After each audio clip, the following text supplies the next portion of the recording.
ഞാൻ പറയുകയാണ്, നിങ്ങൾ സർജറി ചെയ്തത് ഫ്രീഡം കിട്ടാൻ വേണ്ടിയിട്ടാണ്.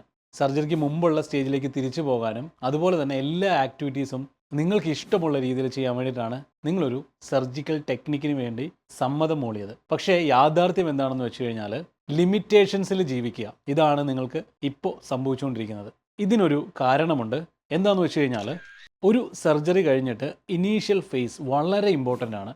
ഇവിടെ നിങ്ങൾ ശരിയായ രീതിയിൽ ബേസിക് ആയിട്ടുള്ള സ്കില്ല് നിങ്ങൾ നേടിയെടുക്കുന്നിടം വരെ നിങ്ങൾ കുറച്ച് എഫേർട്ട് എടുത്തിട്ട് ഈ കാര്യങ്ങൾ കറക്റ്റായിട്ട് ചെയ്യാൻ റെഡിയാണെങ്കിൽ നിങ്ങൾക്ക് പിന്നീട് ഈ ഫ്രീഡം ലഭിക്കും. എന്ത് ഫ്രീഡമാണ്? കൺട്രോൾഡ് ആയിട്ടുള്ള ആക്ടിവിറ്റീസ് ചെയ്യാനുള്ള ഫ്രീഡം സർജറി കഴിഞ്ഞ് 3.5 മാസം തൊട്ട് 4 മാസം ആകുമ്പോഴേക്കും നിങ്ങൾക്ക് ലഭിക്കും.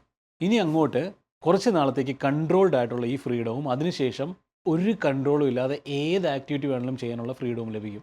ഇത് ക്ലിയർ ആയിട്ട് മനസ്സിലാക്കണമെങ്കിൽ ഇനീഷ്യൽ ഫേസിൽ വളരെയധികം എഫേർട്ട് എടുത്ത് പ്രൊട്ടക്ഷൻ കൊടുത്തുകൊണ്ട് തന്നെ വേണം നിങ്ങൾ എക്സസൈസ് ചെയ്യാനായിട്ട്. ഇവിടെ ആരൊക്കെയാണോ കറക്റ്റായിട്ട് ഈ പ്രൊട്ടക്ഷൻ കൊടുക്കാത്തത് അവർക്ക് പല രീതിയിലുള്ള കോംപ്ലിക്കേഷൻസ് ഭാവിയിൽ ഉണ്ടാകാനുള്ള ചാൻസ് ഉണ്ട്.